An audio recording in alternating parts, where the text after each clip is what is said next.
तुम्हारे औकात की एक सीमा है, लेकिन हमारा परमेश्वर धरती सुनता है, आकाश सुनता है, समुद्र सुनता है, जब प्रस्थान करता है, जब उछल पड़ता है, सारे वही नहीं जाएंगे। Hallelujah, hallelujah. लेकिन ये यहोवा अगर प्रस्थान करना है, ये यहोवा अगर उठना है, हमें एक जीत का गीत लिखना है, उससे पहले हमें उठना है, उससे पहले उनके लोगों को जानना है। Hallelujah, hallelujah, hallelujah, hallelujah. परमेश्वर ये सब करेगा, परमेश्वर ये सब करेगा और हम धन्यवाद देंगे। आमीन।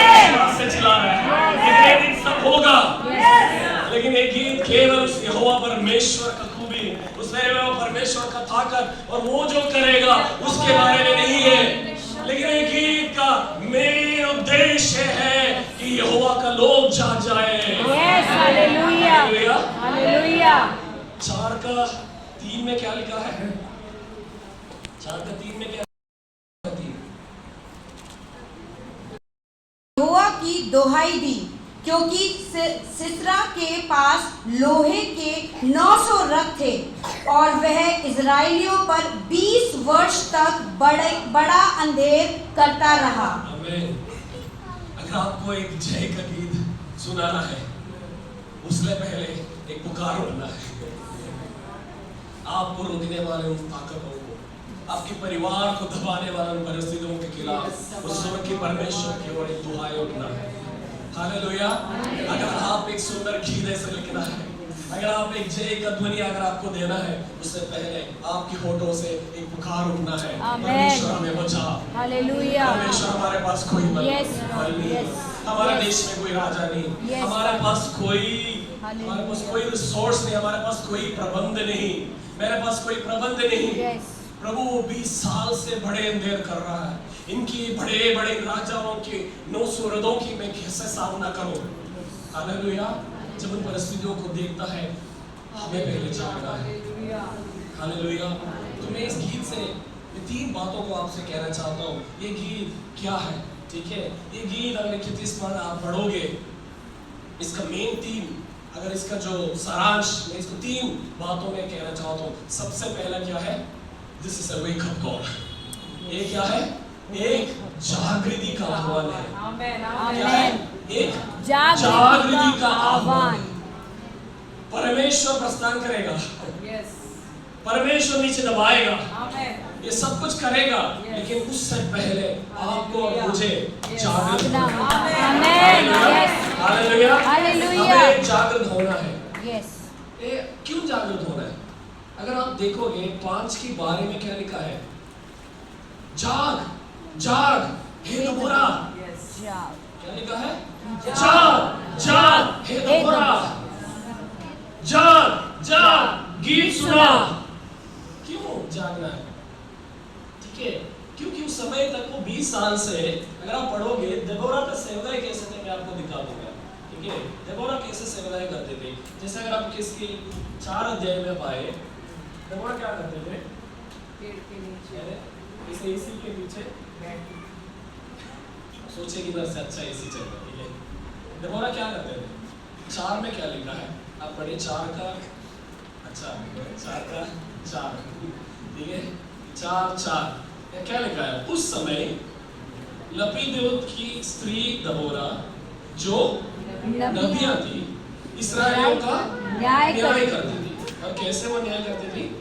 वो एफ्राइम की पहाड़ी देश में रामा और बेतेल के बीच में दबोरा के खजूर की तरह बैठा करती थी और इस्राएली उसके पास न्याय करने के लिए जाया करते थे।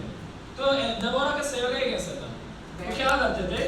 वो पता है कि मैं अभिषिक्त हूँ, मेरे पास अधिकार है, मेरा नबिया है, तो वो क्या करते थे? वो देखते थे कहाँ पे थोड़ा दूर कम है, कहाँ पे थोड़ा छाया मिलेगा, अच्छा ऐसी जगह है, वो उधर आ जाते थे।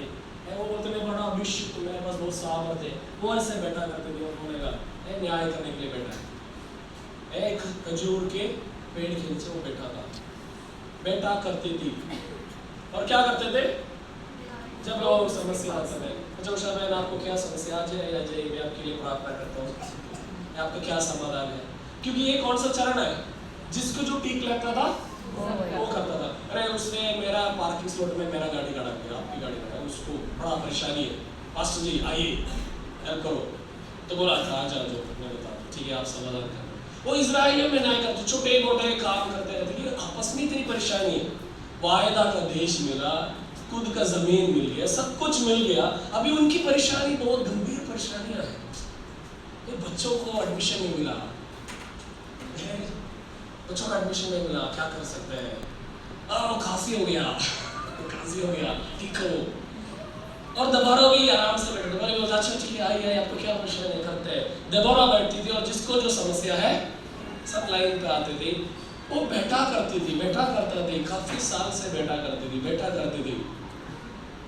ऐसा एक अवस्था में था, लेकिन ऐसे एक अवस्था में क्या हो गया, 6 पद में क्या लिखा, वो नबी थी, नबिया थी करके लिखा है।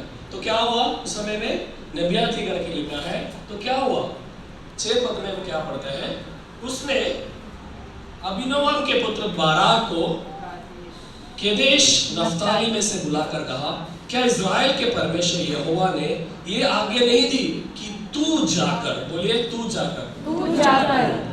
जाकर ताबोर पहाड़ पर चढ़, नफ्तालियों और ज़बूलूनों में 10 पुरुषों को संग ले जा,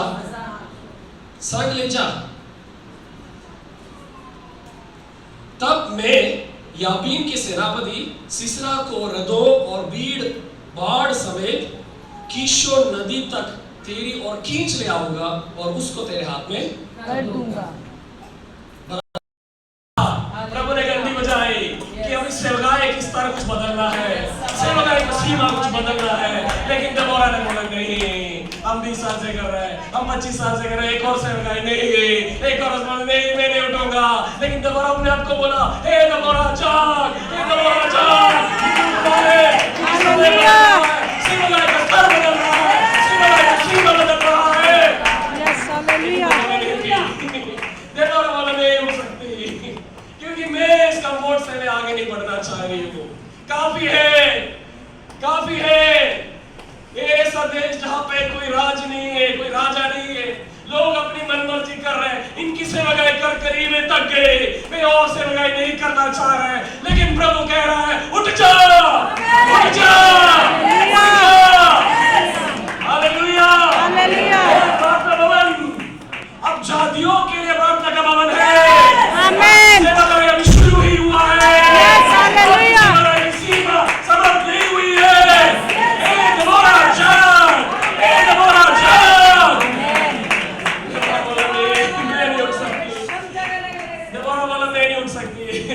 मैं नहीं उठ सकती, लेकिन दबोरा अपने आप को जगाया।